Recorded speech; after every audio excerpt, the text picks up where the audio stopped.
On Thursday, July the 13th, 1995, Robert Peter Maximilian Williams, better known as Robbie of Take That, heartthrob and hero of millions of young schoolgirls, left the band that was on its way to selling 20 million records.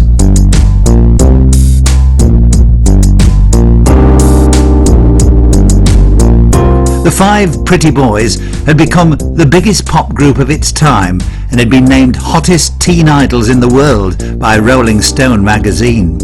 But despite the wealth and fame beyond his imagination, the once cheery Rob had become increasingly fed up and depressed with the relentless tour and rehearsal schedule that was imposed on the band by their manager, Martin Nigel Smith.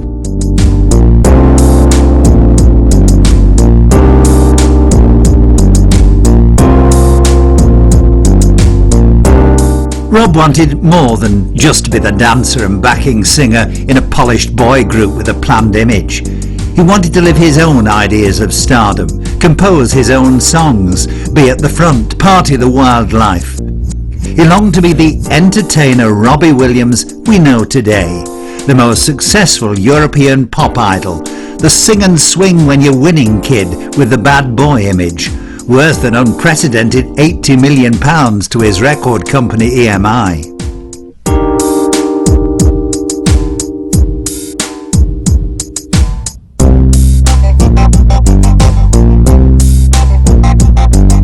Rob, from Stoke-on-Trent, born on February the 13th, 1974, a son of florist Jan and musician Pete Williams, had always wanted to be famous since he'd won his first talent contest at the age of 3, impersonating John Travolta. Rob's father was a local hero and celebrity in Stoke, known as Pete Conway, the comic showman who'd won the television talent show New Faces in 1973. He performed regularly at Jolly's nightclub in Stoke, the country's biggest variety venue. He toured the country as a host, singer and entertainer in variety shows at big hotels, telling jokes and crooning Rat Pack standards in dinner jackets. But Rob's mother, Jan, didn't fully approve of her husband's week-long travels on tour. She wanted something more stable for herself and her 2 kids. And in 1975, Pete grudgingly became the landlord of the unsightly Red Lion pub in nearby Burslem.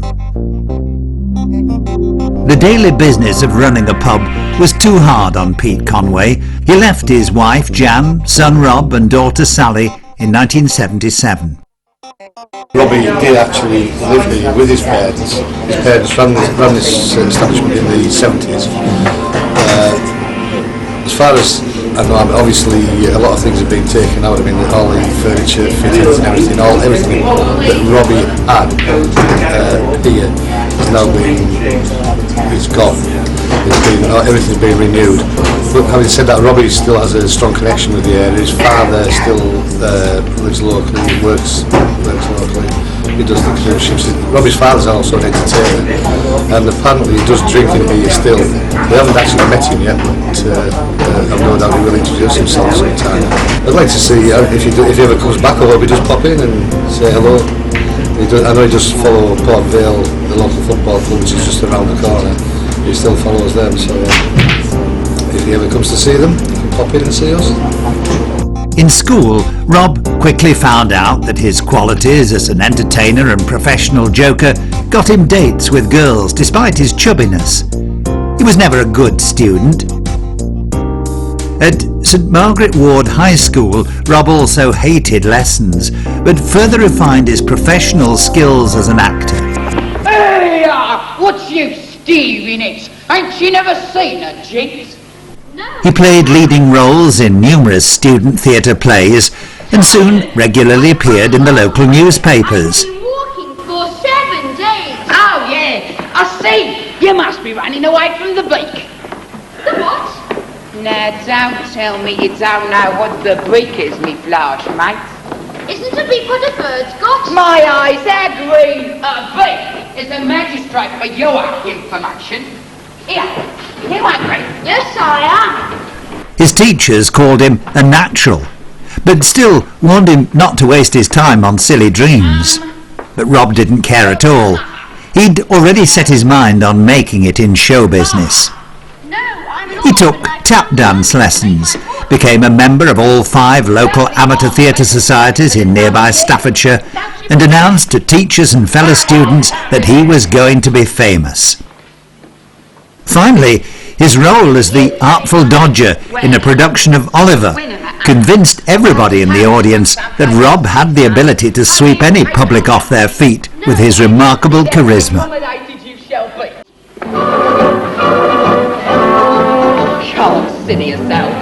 Asshole! Consider yourself. Oh, one of the family. Oh, we're talking to you. We're so strong. It's clear.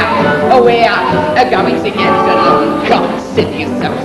Well, consider yourself a part of the furniture. There isn't a lot to spare. Who cares?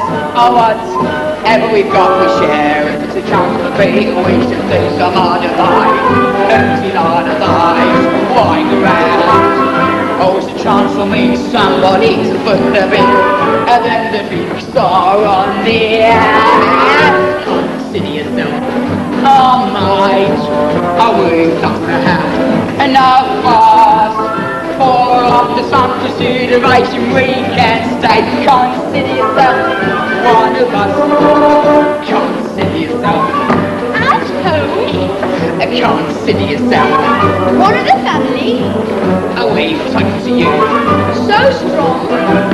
It's clear we're going to get along. Consider yourself. Well, Consider yourself part of the furniture.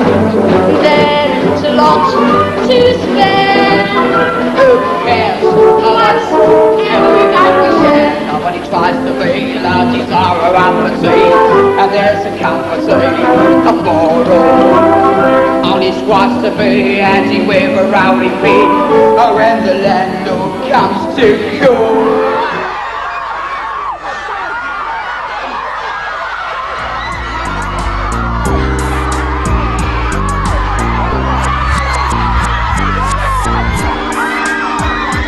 He took the biggest step in his amazing career in the summer of 1990, when Rob won an audition for Take That. Manager Martin Nigel Smith had the simple plan to create a boy group that would make as much money as possible as soon as possible. And he knew that cheeky Rob had to be in this band. But the kid would have to pay a price for stardom at the age of 16. No girlfriends, no drugs, no bad press, and no public appearances without the other band members. The priority was the show on stage. Thus, Robbie was never given one single singing lesson during his career with Take That. April 1991 saw Take That doing a mini tour through Scotland, and after that the band put out their first single, Do What You Like. The major record company RCA signed Take That in September 1991. But it would take hard work, patience and high school tours through England with sometimes 4 gigs a day until the 5 girls scored their first real hit in the top 20 with It Only Takes a Minute. The track entered the charts at number 16 in May 1992, defining the real audience of the band, schoolgirls. Soon, groups of girl fans would break into spontaneous screams and sobs whenever the 5 boys showed up in public. The new teen heroes were born. When he was famous. They shot their first video to I Found Heaven, and in 1993 Why Can't I Wake Up With You and Barry Manilow's Could It Be Magic made Take That the biggest thing in British pop. Hundreds of girls found their way to Rob's mum's house in Stoke-on-Trent, and the police had to secure the star's safety.